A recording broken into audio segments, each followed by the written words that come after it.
Hello folks, my name is Bill Chambers. This is about spirituality. What we perceive as reality is defined by what we think we know.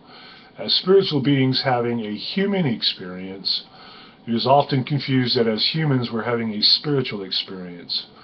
I've studied Christianity, Judaism, shamanism, Druidism. I'm Celt, I'm Germanic, and I'm Native American. All three of these branches of the human family have deep traditions that have been around for thousands of years.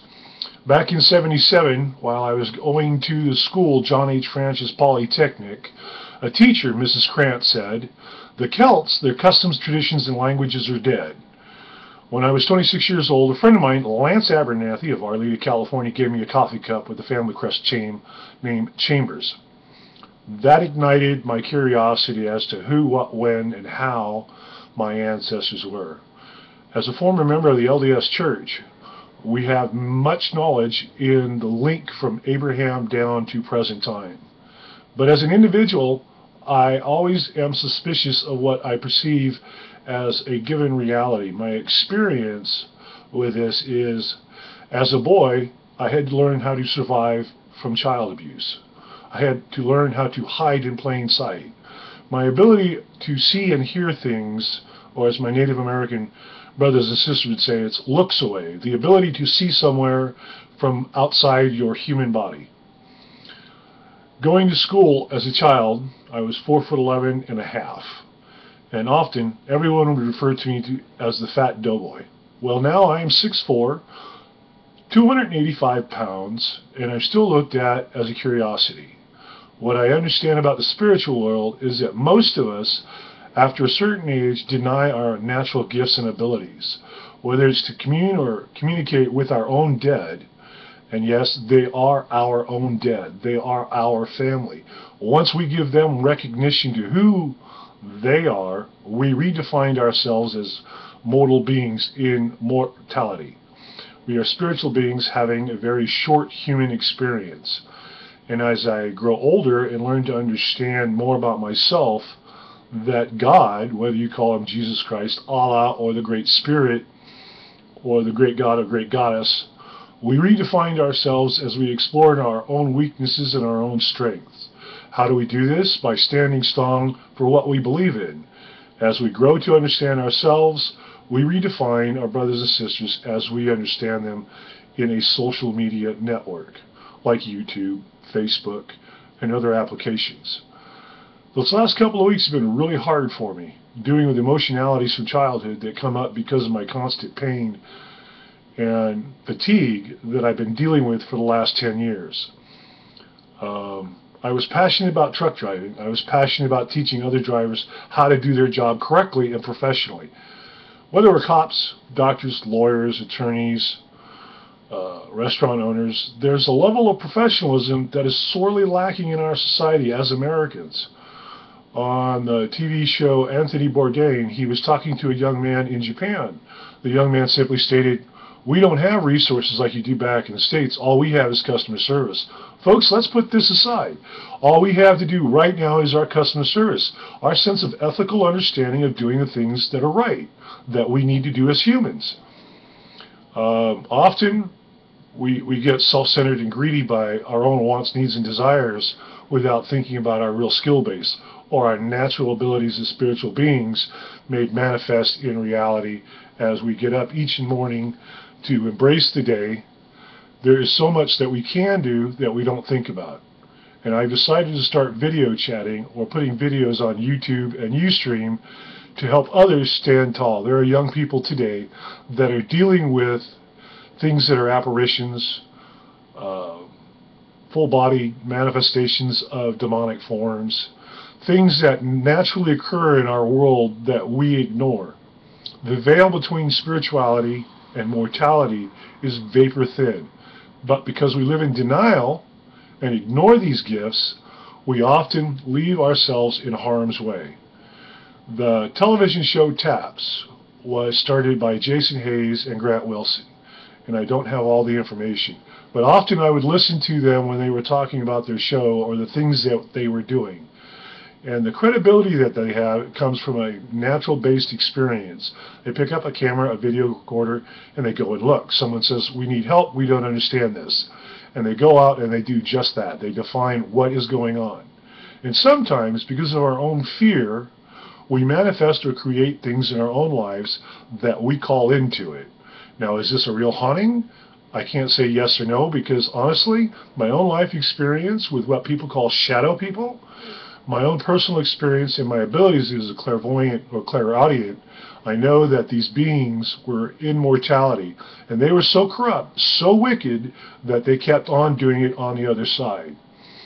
Apparitions, the one experience that stays sharp is when I was living down in Jacksonville, Florida, with a beloved friend of mine who has passed away. His name is Russell Wetherington. He's the kind of guy that walks into a room and makes friends instantly. And when I first met this guy, we were at the 123 Club in Mannheim, and we were sharing a pitcher of beer. He asked me what it was I was up to. I said, usually no good, because I'm a half-breed and I'm always looking to stir someone else's pot. When we walked outside, we both held something in view. He looked at me and asked me, do you see this? And I go, yeah, it looks like a cloaked figure, but is it real? Is it something that we're seeing, or is it something that we are sharing a commonality because we're both Americans in a place that we both have ancestors? And as being part German, my uncle was a medic in World War II. I'd been to several concentration camps, and when I listen to young people talk that this is not real, that this is something made up, that World War II didn't happen, I'm sorry, brothers and sisters, you're dead wrong. It is real. It will always be there. If we forget to remember our histories, we will repeat it. That is an absolute guarantee. My experience in the spiritual world has often left me feeling drained and exhausted. With the paranormal group that I am with right now in Spokane, Washington, some of the folks feel they don't have the skills or the abilities to do paranormal investigations. Whether it's paranormal investigations or criminal investigations or just plain research, you have skills and abilities you're not considering. And as an individual, as a father, a son, an uncle, I look back to the people that I've helped in my life, that has helped me in my life. One individual is Lance Abernathy. Another one is Paul Danforth, and the other one is Michael James Headley. Mike, if I got your middle name wrong, brother, I'm seriously sorry. There's another man that I talk to quite often, and his name is Paul Thornburg. He was in the military, and I'm not sure what branch he is in, but often our conversations about the game that we play, TDNS, on Facebook. And I've been gaming since I was 17 years old. And what it taught me was that the leaders of the ancient world, the gentleman that developed chess was from the Middle East. It was to teach his sons how to better control not only themselves, but the units or elements they had under their command. George Patton, 4-star general in the United States Army. Most people remember him as being vulgar, egotistical, and always angry. Brothers and sisters, if you've never been in a command position, don't assume you know what you're talking about. Because when men and women are in command, and they know they have to put people in harm's way, they carry that grief the rest of their life. As a young man, I went in the United States Army, and as a devout Moran, I had to learn to pick up a weapon, point it at a target, and then kill that target. Unfortunately, my experience in the military left me many times dealing with personal issues of death, watching friends die. Brothers that gave their life in the defense of the Constitution. And if we forget this, then the people that have died from 1776 to now will weep at our return into paradise, because we forgot our own valor in the defense of the Constitution. We are now, as a human race, in harm's way. There are things that we are doing collectively that we're not paying attention to, and this grieves me. Although I'm a single individual in this country, and I love my government, I love my country, but if we don't take care of what we have, we as the human race will always be in dire harm, and I'm sincerely sorry to see this happen. I'm taking the time now to voice my opinion, and it's my opinion, it's not the government's opinion or anyone else's. It's based on my own life experience. When I lived in Provo, I saw a young man in one of those high-rise four-wheel drives, and he was parked in a handicapped spot. I went over and knocked on the window, and I asked him, "Do you know what this is for?" And he says, "Yeah, brother, I do." And with the greatest sorrow, he held up his legs, and there were no legs below halfway down his legs. And I told him I was sorry, that often I'd seen people parking in handicapped spots that don't have a right to park there. And often in places that I've worked at, there was never enough room for handicapped people to get in and out of work. You can't hide the diseased or the afflicted. You cannot hide those that have special needs requirements. They defined our mortality. They define our spirituality. People are born into this mortality with limits, with disabilities that are for us to learn from, for us to grow from, for us to develop better sense of who we are. I am gifted because I have family members that have autism, that have Down syndrome, that have other limiting abilities.